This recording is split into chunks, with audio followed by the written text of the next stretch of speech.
ओम नमः सिद्धेभ्यः। ओम नमः सिद्धेभ्यः। ओम नमः सिद्धेभ्यः।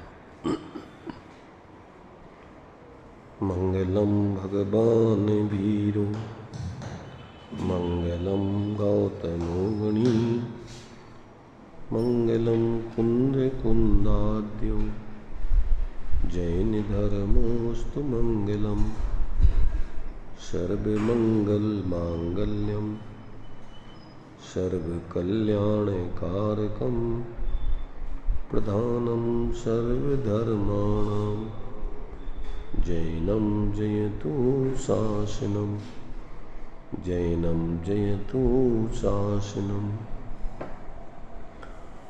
वंदितु सर्वसिद्धे ध्रुवमचल मनोभवं गतिं पत्ते मोक्षामि समय पावुण मिणमो सुध केवली भणिदम् नमः समय साराय स्वानुभूत्या चकाशते चित्स्वभावाय भावाय सर्वभावान्तरच्चिदे।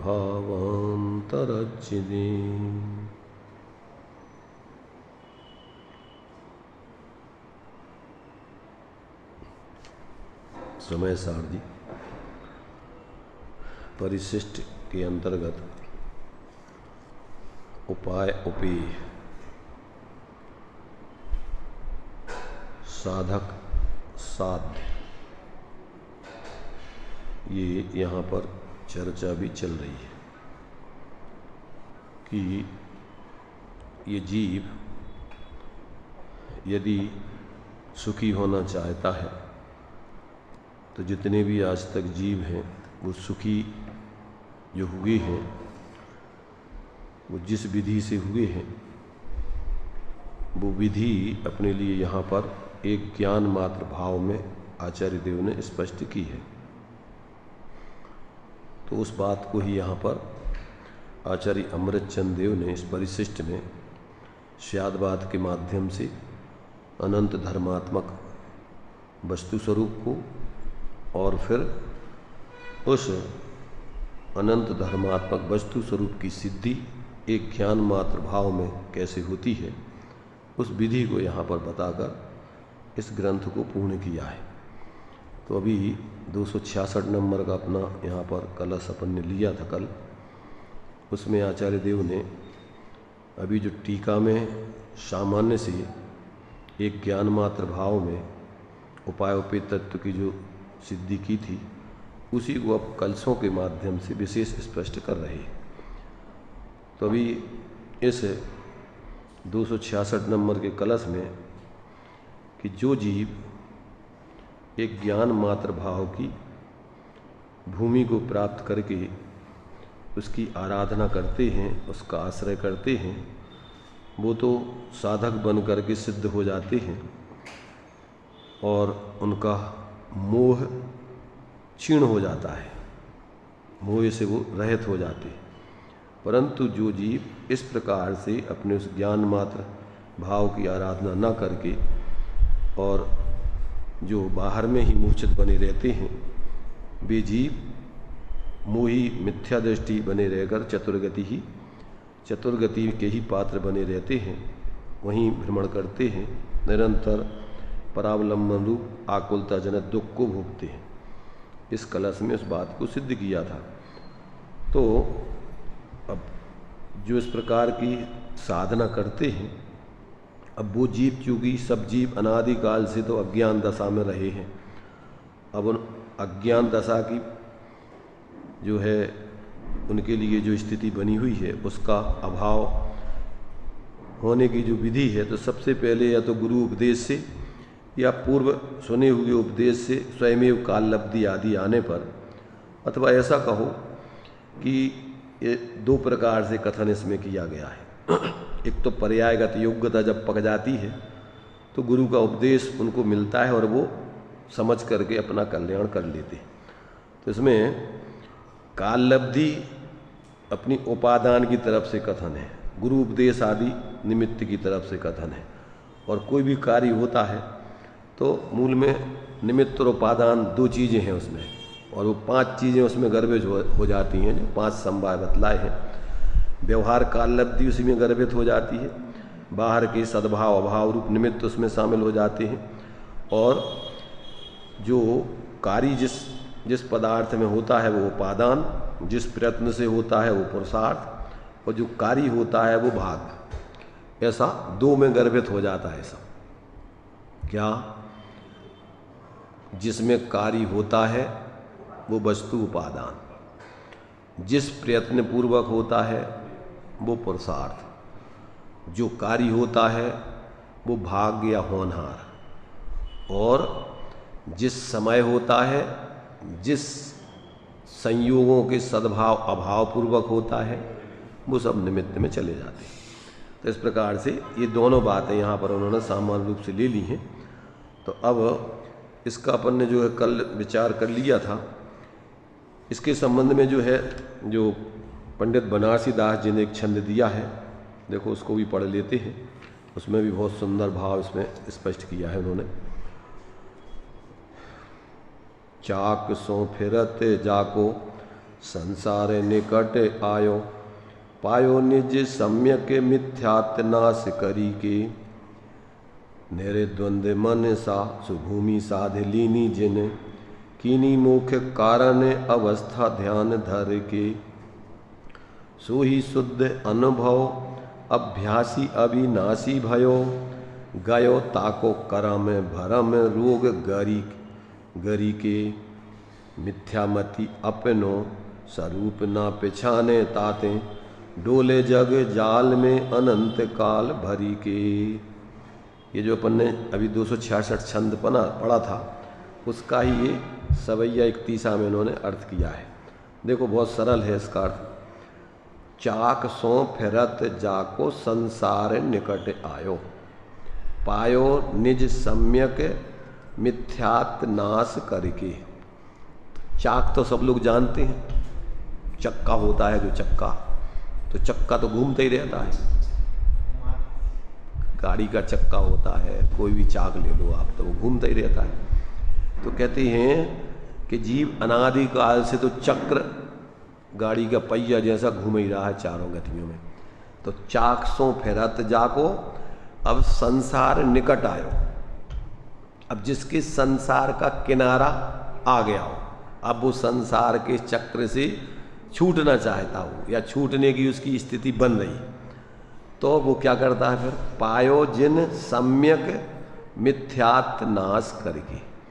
तो ऐसा जीव क्या करता है कि गुरु के उपदेश आदि पूर्वक स्वयं युक्ति तर्क से निर्णय करके, ज्ञानियों का सानिध्य करके और अपने स्वरूप के अवलंबन से अपने उस सम्यक स्वरूप की अनुभूति करके मिथ्यात का नाश कर देता है। और फिर क्या होता है उसके? निर्द्वंद मनसा सुभूमि साध लीनी जन, जो छेडाला में अपन पढ़ते हैं, तोरी सकल जग द्वंद फंद। तो जितने भी द्वंद हैं, दंद फंद बोलते हैं ना अपन, द्वंद, अपना पराया, अच्छा बुरा, स्त्री पुरुष आदि आदि, ये सब पुण्य पाप, ये सब द्वंद संसार के हेतु है। ये क्या है? सब जितने भी द्वैत हैं वे सब संसार के कारण हैं। तो तोरी सकल जग द्वंद, तो इन सारे द्वंद्वों को छोड़कर निर्द्वंद एक रूप अपने स्वरूप को जो ग्रहण कर लेता है, सब द्वंद से परे होकर के निर्द्वंद हो जाता है। तो क्या होता है? निर्द्वंद मनसा सुभूमि साध लीनी जन। ऐसी निर्द्वंद अपनी चेतन आत्मा की जिन्होंने उस भूमि को साध लिया, उसका अवलंबन कर लिया है, कीनी मोक्ष कारण अवस्था ध्यान धर के। तो अब वो क्या करते हैं? अपने स्वरूप का ध्यान करके अब वो अपनी अवस्था क्या कर लेते हैं? मोक्ष के कारण रूप अवस्था, यानी मोक्ष मार्ग रूप अपने ध्यान। दोनों प्रकार का मोक्ष मार्ग ध्यान में प्रकट होता है। अपन ने द्रव्य संग्रह में पढ़ा था, दुबियम पि मोक्ष हेयुम झाणे पाऊ नदी जमुनि नियमा, तम्मा पयत चित्ता यूयम झाणम समभ्यसय। ऐसे अपने उस अभेद आत्मा के अवलंबन से ही जीव के लिए पर्याय में सम्यक दर्शन ज्ञान चारित्र जो भेद रूप रत्नत्रय है वो प्रकट होता है। तो ऐसा निश्चय और व्यवहार मोक्ष मार्ग, निश्चय व्यवहार मोक्ष मार्ग का स्वरूप क्या दिया?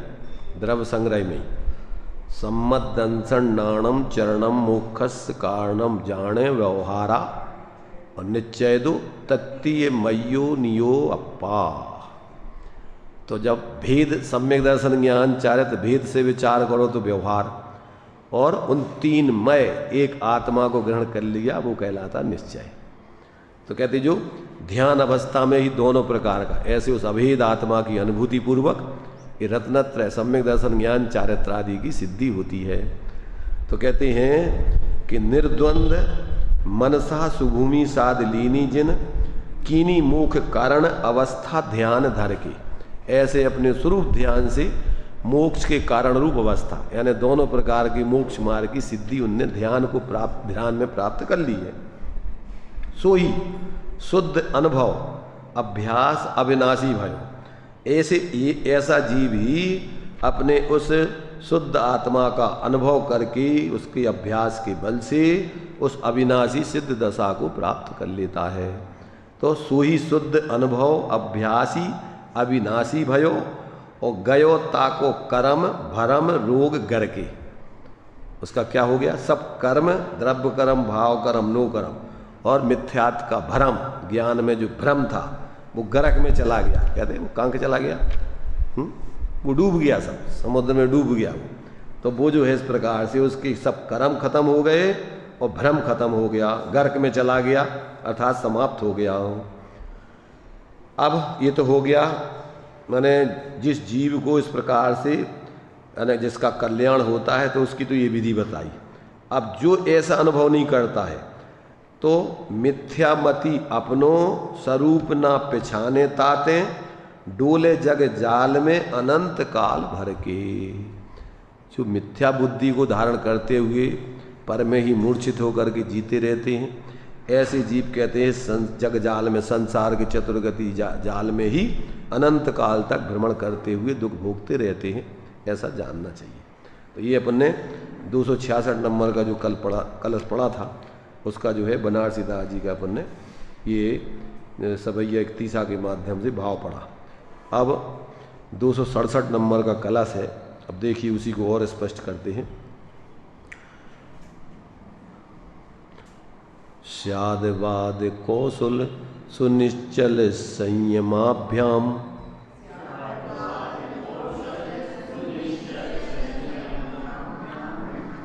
वही लय है भक्तांबर स्तोत्र वाली, उसी लय में बोलना है।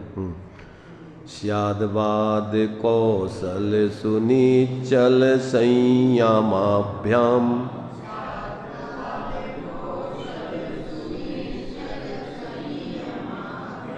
यो भावयत्यहरा स्वमिहोपयोक्ता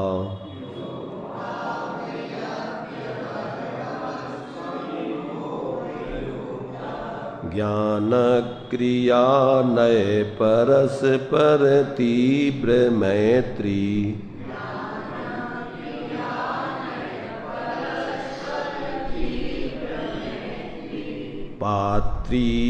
पात्रीकृताश्रयति भूमि मीमांसा एका।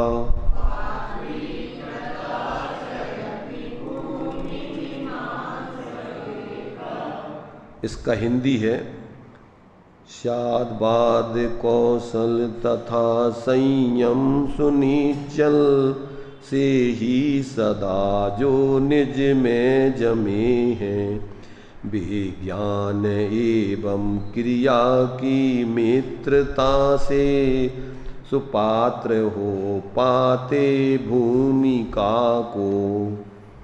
क्या कहा? स्यादवाद कौशल तथा संयम सुनिश्चिल। स्यादवाद माने होता है सम्यक ज्ञान की कुशलता। स्यादवाद क्या कहलाता है? सम्यक ज्ञान की कुशलता, वस्तु जैसी है उस अपेक्षा से उसको समझ लेना। स्यादवाद माने क्या होता है? जिस विवक्षा से जो भी कथन किया जाता है उसको अपने ज्ञान में उस विवक्षा से समझकर वस्तु स्वरूप को समझ लेना। तो स्यादवाद माने होता है सम्यक ज्ञान की कुशलता। क्या कहलाती है? सम्यक ज्ञान की कुशलता तथा संयम सुनिश्चल। और फिर उस सम्यक ज्ञान की कुशलता से भेद विज्ञान करके अपने स्वरूप में स्थिर होकर के संयम की निश्चलता, माने अपने स्वरूप में एकाग्र हो जाना। तो इस प्रकार से स्यादवाद कौशल तथा संयम सुनिश्चल से ही सदा जो निज में जमे। कहाँ जम गए? अब वो अपने ही स्वरूप में जो स्थिर हो गए हैं, जिनने सम्यक ज्ञान से भेद विज्ञान करके वस्तु स्वरूप समझकर परद्रव्यों से भिन्न अपनी आत्मा को अपना स्वरूप जान मानकर उसमें ही स्थिरता कर ली है। तो इस प्रकार से अब वो क्या करते हैं? संयम सुनिश्चल और से ही सदा जो निज में जमे हैं, वे ज्ञान एवं क्रिया की मित्रता से, ज्ञान क्रियाभ्याम मोक्षा। तो ये सम्यक ज्ञान और सम्यक चारित्र रूप ऐसी दोनों की मित्रता से क्या होते हैं? स्वपात्र हो पाते भूमिका को, ऐसे सुपात्र हो करके मोक्ष मार्ग के पात्र बन करके और वो अपने मोक्ष मार्ग की और मोक्ष की प्राप्ति कर लेते हैं। सुपात्र बन करके अपन पात्रदान बोलते हैं ना, पात्रदान। तो पात्रदान माने साधकों के, मोक्ष मार्ग साधकों के लिए दान आदि देना। तो ऐसे ये सुपात्र बन करके वो ऐसे ही उस मोक्ष मार्ग और मोक्ष की प्राप्ति कर लेते हैं। तो ये जो है इसमें अपने लिए ये क्या है? स्यादवाद की कुशलता और दृढ़ संयम, निश्चल संयमाभ्याम। देखो इसका नीचे अर्थ दिया हुआ है।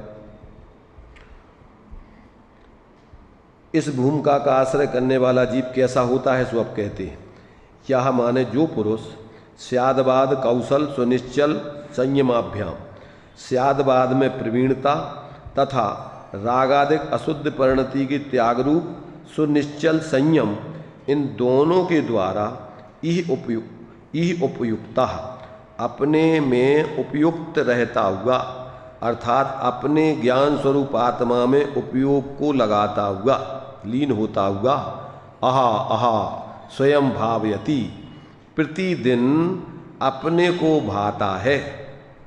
आत्म भावना भावते भावते जीव लहे निर्वाण। तो क्या करता है वो? ऐसे अपने उस चैतन्य स्वरूप को ही निरंतर रात दिन भाता है, तो वैसे ही स्वरूप को पाता है। जो जानता है, जो ध्यावता है शुद्ध को, वह शुद्धता को प्राप्त हो।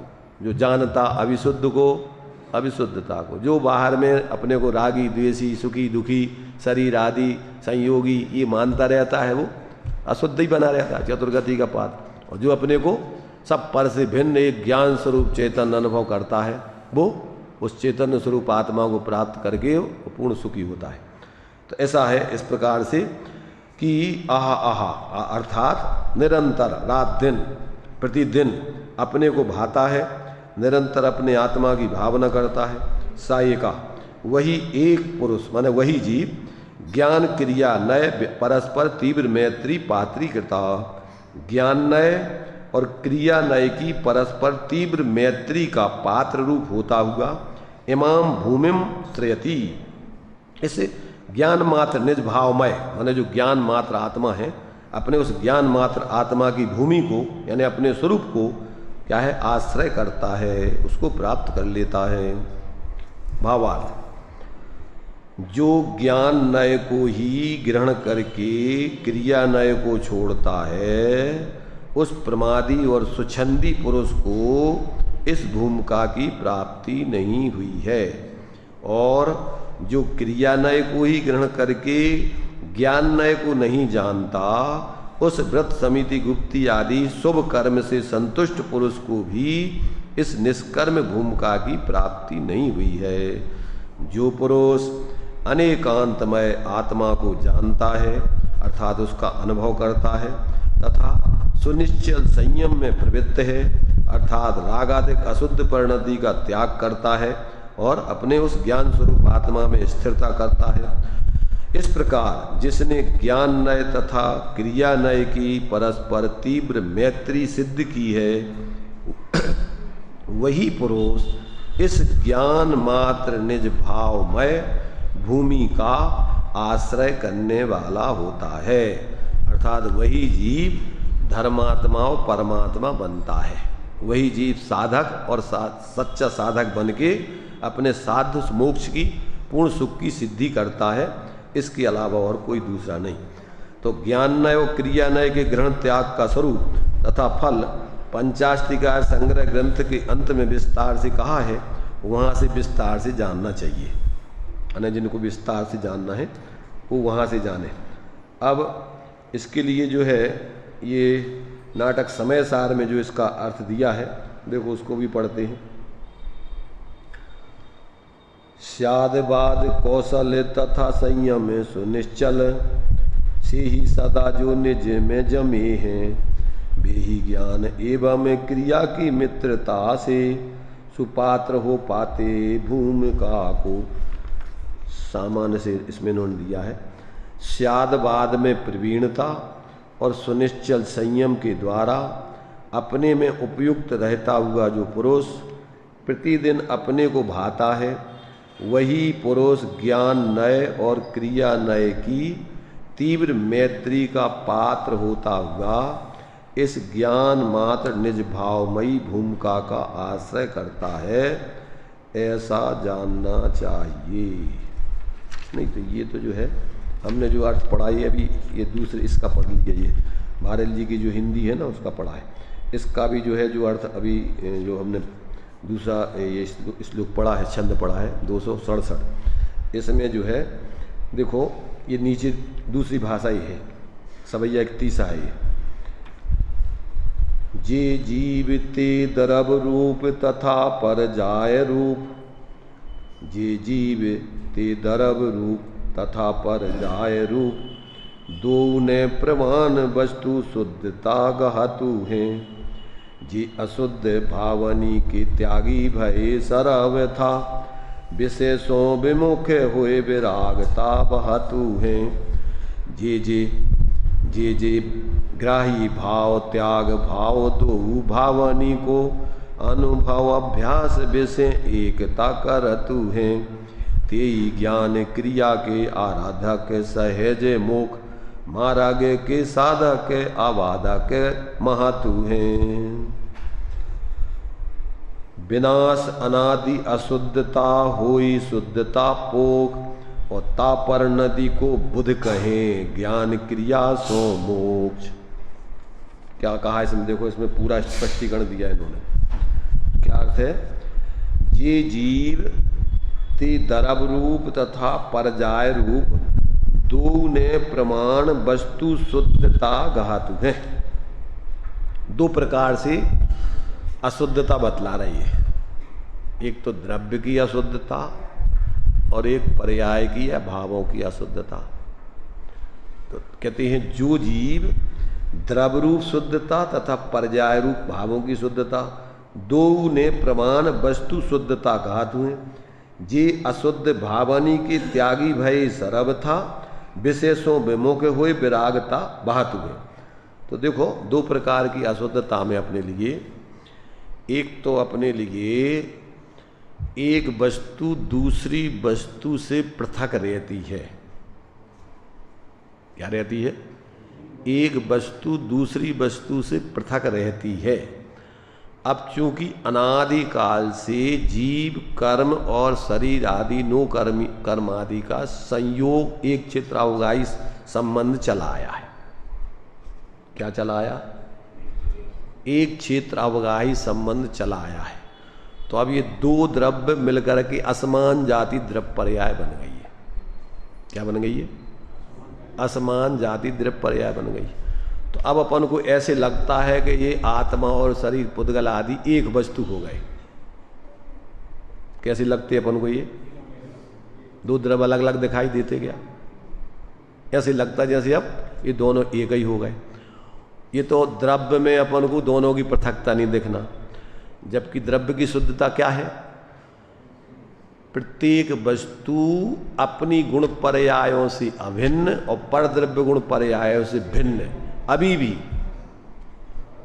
क्या अभी संयोग में भले ही वो कर्म शरीर आदि के साथ रह रहा है, परंतु अपने स्वरूप से विचार करो अगर तो अपना आत्मा का क्या एक भी प्रदेश, एक भी गुण, एक भी पर्याय क्या किसी परद्रव्य रूप हुई है? नहीं हुई है। तो अभी ऐसी अपन को अपनी वस्तु की स्वतंत्रता पृथकता भाषित नहीं हो रही। तो ये तो द्रव्य की अशुद्धता अपन एक द्रव्य दूसरे द्रव्य रूप मान रहे अपन। अब भावों की अशुद्धता क्या है? भावों की अशुद्धता में अपन हैं तो परद्रव्यों से भिन्न, और अपन मान रहे हैं शरीर आदि रूप अपने को, जान रहे हैं शरीर आदि अपने को, निरंतर पर में ही अच्छे बुरे की कल्पना करके राग द्वेष कर रहे हैं। ये क्या हो गई? ये भावों की अशुद्धता चल रही है निरंतर। क्या चल रही? ये अपनी निरंतर भावों में अशुद्धता चल रही। तो अब अपन को क्या करना है? लक्षण भेद से दोनों की पृथकता करना है। देखो, जब मिली हुई वस्तुएं होती हैं तो उनमें से अपन को अलग करने का हेतु क्या होता है? उसका लक्षण, असाधारण लक्षण। जैसे मान लीजिए इस समय सारजी में शास्त्र में अपन को दृष्टांत आता है कि खारी साख, क्या खारी साख, खारी साख होती कि नहीं होती है? अपन को क्या लगता है? साख खारी हो गई, साख रोनी हो गई। तो अभी तक अपन को क्या लग रहा है? जैसे देह जीव को, जैसे अपन शरीर के मरने तन उपजत अपनी उपाज्ञान तन नसत, आपको अपन को अपन ज्ञान स्वरूप देख ही नहीं रही। तो अगर आप उस साग में जो खारापन है, वो खारापन काय से तन्मय है? साग से तन्मय है कि नमक से तन्मय है? तो जहाँ जहाँ जितना जितना खारापन है उसमें नमक व्याप रहा है कि उसमें साग व्याप रही है? ऐसे ही अपना अपना जो जहाँ जहाँ जितना ज्ञान जानपना चल रहा है, तो आत्मा ज्ञान में है कि राग आदिक शरीर आदिक में है? अपने को अपन क्या मानते हैं? मोटा, पतला, काला, गोरा, सुखी, दुखी, क्या मानते हैं अपन? तो हो जाता आत्मा सुखी दुखी। जैसे साग खारी हो जाती साग का नहीं, भ्रम है, सिर्फ भ्रम। ऐसे ही अपन को क्या है? अभी तक आत्मा है तो ज्ञान स्वरूप, था तो ज्ञान स्वरूप, रहेगा तो ज्ञान स्वरूप, परंतु क्या कर रहे हैं अपन? भ्रम रोग हो गया अपन को। कौन सा रोग है जीवों को? भ्रम रोग। अब भ्रम रोग हर जिनके बचन मुख चंद्र ते अमृत झरे। भैया तू ज्ञान स्वरूप है, तू ज्ञान ही है, ज्ञान से पृथक तू आज तक न शरीर आदि राग आदि सुखी दुखी हुआ ही नहीं। क्या हो गया? तो लक्षण से अभी अपन ने जब आगे क्या है प्रसिद्ध लक्षण से प्रसाद्यमान आत्मा की सिद्धि की थी, तो उन्होंने कहा फिर भैया ये लक्षण और लक्ष्य कोई अलग अलग हैं? तो कहते नहीं, अभेद दृष्टि से द्रव्य दृष्टि से देखो दोनों ये कही दो चीजें नहीं है। तो ऐसे ही ज्ञान और आत्मा जब अपन सद्भुत व्यवहार से विचार करते हैं तो अपन को द्वैत दिखता है, परंतु जो अभेद दृष्टि से देखो तो ज्ञान सो ही आत्मा। तो जैसे खारापन वही नमक, नमक सो खारापन, दो चीजें, कोई नमक अलग हो खारापन अलग हो, तो वो तो उसको अपन को समझने के लिए गुणभेद करके समझ रहे, पर वस्तु स्वरूप से देखो तो अनंत गुणात्मक वस्तु का भेद है। गुण पर्याय व द्रव्यम, द्रव्य कैसा है? गुण पर्याय मय ही है। तो अपन जब उन गुण पर्यायों में अभेद वस्तु को देखते हैं तो वे सब अखंड एक वस्तु दिखती है। क्या कहा? देखो भाई बहुत सरल है अपन को, भेद विज्ञान की कला और भेद विज्ञान पूर्वक ही मोक्ष मार्ग की सिद्धि होती है। बिना भेद विज्ञान की मूर्ता में तुम कुछ भी करते रहो ठेलम ठाली में, आज तक तो कुछ हुआ नहीं परेशानी के अलावा। यहाँ से आपको ज्ञान में ले परम पेनी सुबुध छेनी डार अंतर भेद या वर्णादि अरु रागादि थे। वर्णादि में परद्रव्य और रागादि में परभाव। क्या आ गया? क्या क्या आ गया? वर्णादि रागादि। वर्णादि में सब परद्रव्य, क्योंकि पुद्गलों में ही अपन वर्णादि के सब अपन इसी में काले पीले गोरे सब मोटे पतले सब इसी में दिख रहा हो, और रात दिन यही में मूर्छित हैं अपन। तो क्या करना है इसमें कि अपन को ज्ञान में जागृत होकर के सुबुद्धि रूपी पेनी छेनी, जैसे अपन छेनी से क्या करते, पत्थरों में जो है दो दो अलग फाड़ करते ना, उसमें ज्वाइंट रहता है, पत्थर निकालते ये लोग जहाँ ये पट्टियाँ निकालते हैं तो वहाँ उनको ज्वाइंट रहता है, जहाँ वहाँ से वो छेनी लगा करके चारों तरफ से और वो छेनी लगा देते हैं तो वो पत्थर बिल्कुल दो अलग अलग हो जाए, अलग हैं उनमें वे तो क्या है जुड़े हुए दिख रहे हैं, जुड़े हुए हैं व्यवहार से, परंतु जहाँ उसमें छेनी लगा दे तो दो अलग अलग पार्टें निकल आते। ऐसे ही अपना ज्ञान स्वरूप आत्मा और शरीर आदि राग आदि अपने ये पृथक हैं स्वभाव से। तो अपन को क्या करना है कि ज्ञान में ऐसे अपने क्या करना है कि जिस भांति पहले तो अपने को पर से भिन्न जानना है, या अपने से पर को भिन्न जानना है, और फिर अपने को अपने से अभिन्न जानना है। क्या करना है, दो प्रकार का भेद विज्ञान। पहले तो अपने से पर को भिन्न जानना है और फिर अपने को अपने से अभिन्न जानना है। तो जिस भांति प्रज्ञा छेनी से पर से विभक्त किया और उस भांति प्रज्ञा छेनी से ही अरे ग्रहण, उसी ज्ञान में अपने ज्ञान स्वरूप आत्मा को ग्रहण करना है, उसी ज्ञान में ही अपने से भिन्न रागादिक शरीरादिक को भिन्न जानना है। तो उनको तो जान ही लेना है। देखो पृथकता तो वे हैं, उनको जानकर और अपने को अपने रूप ग्रहण कर लो तो व्यवहार में उनकी पृथकता हो जाएगी। वे स्वभाव से पृथक हैं और उनकी पृथकता हो जाएगी। जैसे रागादिक और ज्ञान स्वरूप आत्मा स्वभाव से तो पृथक पृथक हैं। अभी पर्याय में अभी क्या है कि उनकी जो है अपनी आत्मा के संग प्रवृत्ति चल रही है। तो अब क्या करना है कि जब अपन अपने को ज्ञान स्वरूप ग्रहण कर लेंगे तो पर्याय में भी उनका अभाव होकर के संयोग रूप में कर्मों का नो कर्मों का अभाव होकर के आत्मा क्या होगी, ज्ञान शरीरी त्रिविध कर्मल वर्जित सिद्ध महानता ते है निकल अमल परमात्म भोगे सर्वनंद। तो व्यवहार में भी इनकी पृथकता हो जाएगी, परमार्थ से पृथक हैं, अपना स्वभाव अलग है, अपना द्रव अलग है, परद्रव अलग है, परभाव अलग है। किसकी समझ में नहीं आ रहा हाथ उठाओ, किसकी समझ में आ रहा हाथ उठाओ।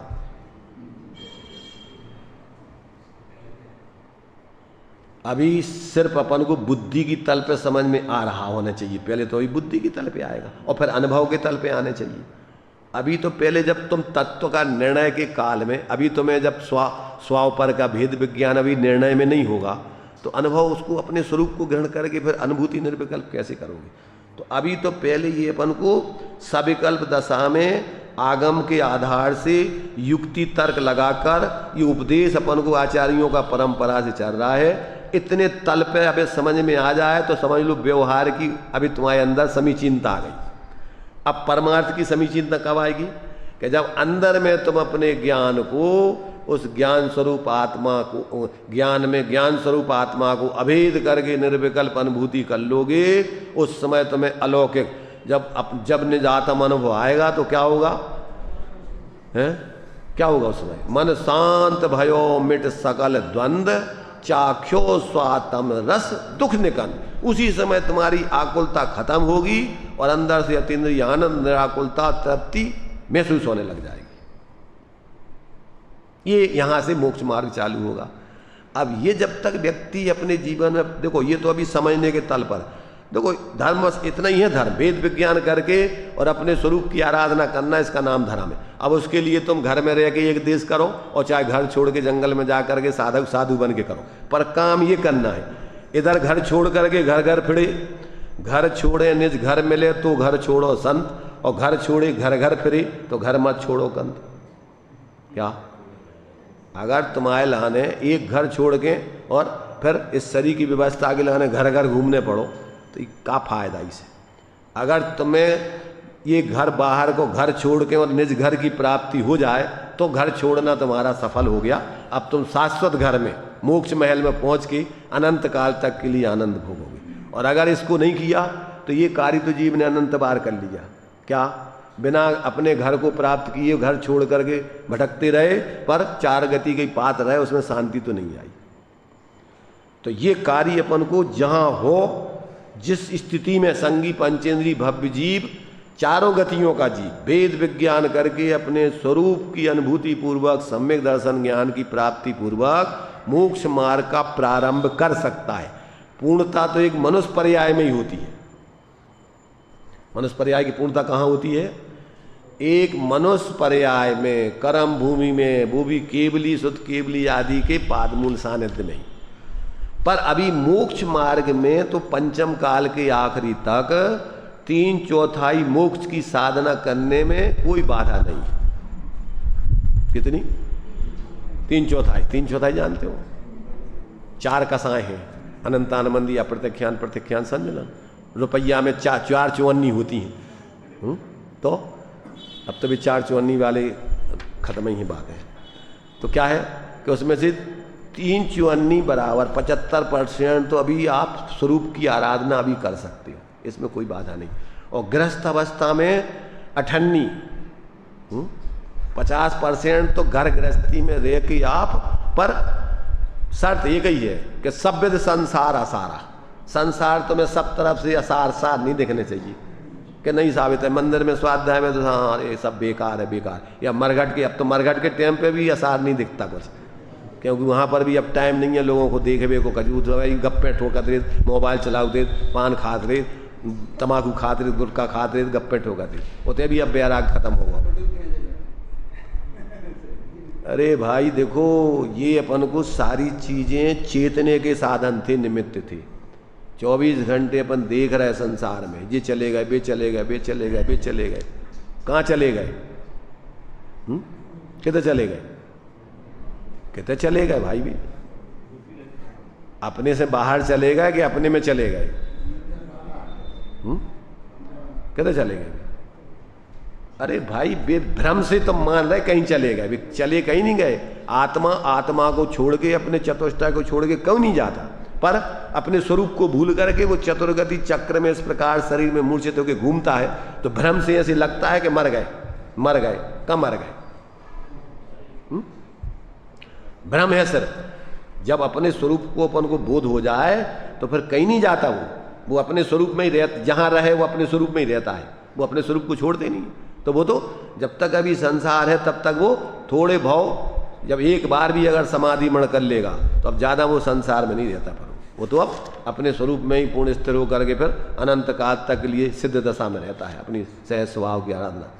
तो ऐसा अपन को जो है ये उपाय और उपेय, उपाय माने सुखी होने का उपाय मार्ग, और उपेय माने पूर्ण सुख की दशा, मोक्ष दशा। ये दोनों बातें अंत में जो प्रयोजन है सब ग्रंथों का, सब जीव जी त्रिभुवन में जीवनन क्या चाहते? सुख चाहते, दुख थे, तो उसी की सिद्धि प्यारे बीच में और बाद में सब जगह वही कर रहा है। जैसे बने तैसे जीव को ये बात समझ में आ जाए। तो द्रव्य की शुद्धि, भाव की शुद्धि, दोनों प्रकार की शुद्धि ये कह रहे हैं कैसे होती है? स्यादवाद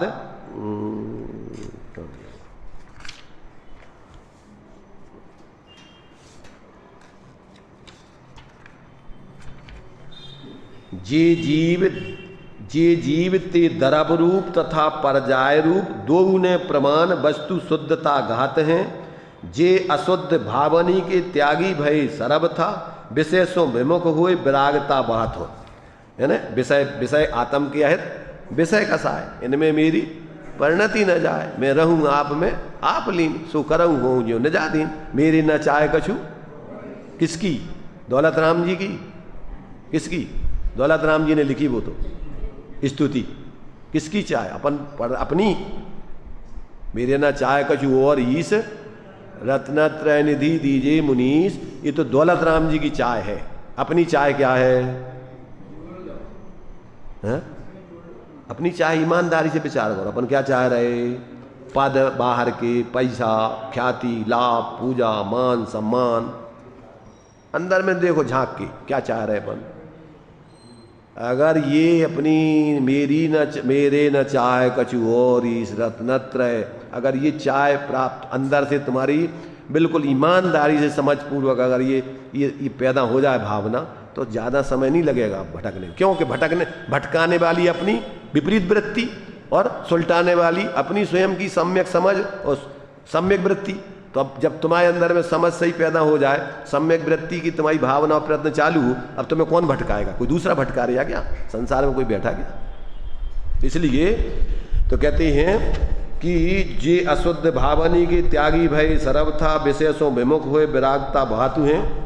और जे ग्राही भाव, त्याग भाव, दो भावन को, देखो ये बहुत मार्मिक बात है, जो जो ग्रहण करने लायक भाव हैं, जो जो त्याग करने लायक भाव हैं, अनुभव अभ्यास विषय दोनों की एकता करत है।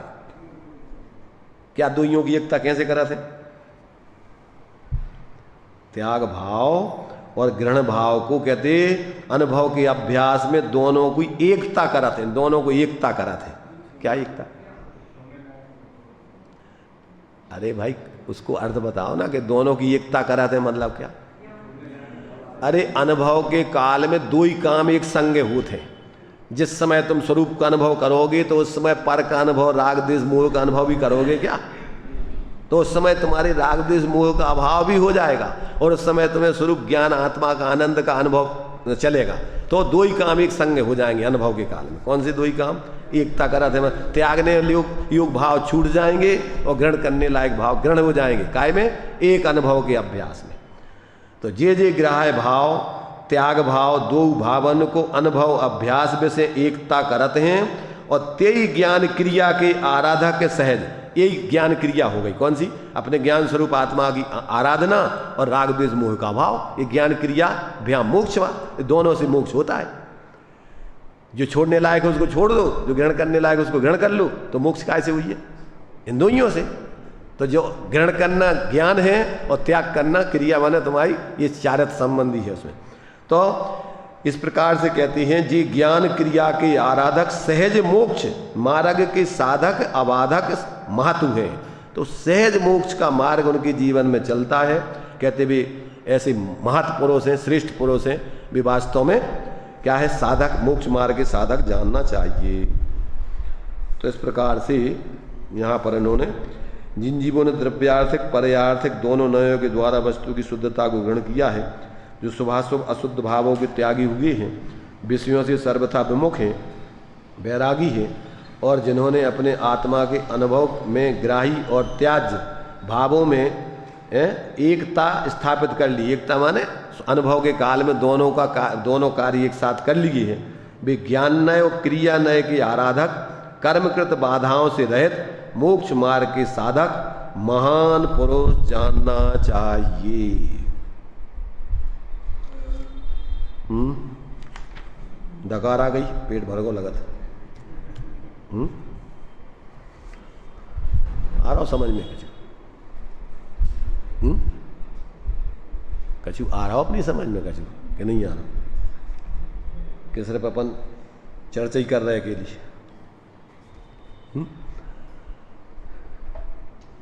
क्या कह रहे विजेंद्र भाई? सुनाई दे रहा हो? है क्या?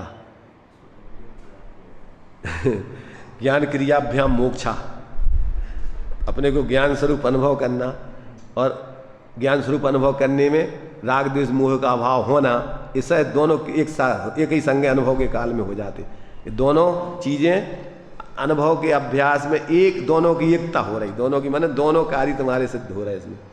तो इस प्रकार से बहुत ही सुंदर तरीके से वास्तव में अपन को आचार्यों ने स्वयं प्रैक्टिकल करके, अनुभव कर करके और अनुभव की कलम से ये सब शब्दों को लिखते हुए और अन्य जीवों के लिए भी उस अनुभव की तरफ प्रेरित किया है। अब इनमें जिनकी होनार अच्छी होगी वे जीव तो आचार्यों के इन वचनों को हृदय में टंकोत्कीर्ण कर लेंगे। जब तक वो स्थिति नहीं बनी उनकी, तब तक इन वचनों को हृदय से क्या है उझल नहीं होने देंगे। जीवन में बार बार इसी का अभ्यास करेंगे और ऐसे जीव वास्तव में बहुत जल्दी संसार के दुखों से निर्वृत्त होकर सच्चे आत्मिक सुख की प्राप्ति और पूर्णता को प्राप्त होंगे। तो ऐसे जो है सभी जीव ऐसे उस मंगलमय जीवन को प्राप्त हों, इसी चर्चा से अभी अपन विराम देते हैं।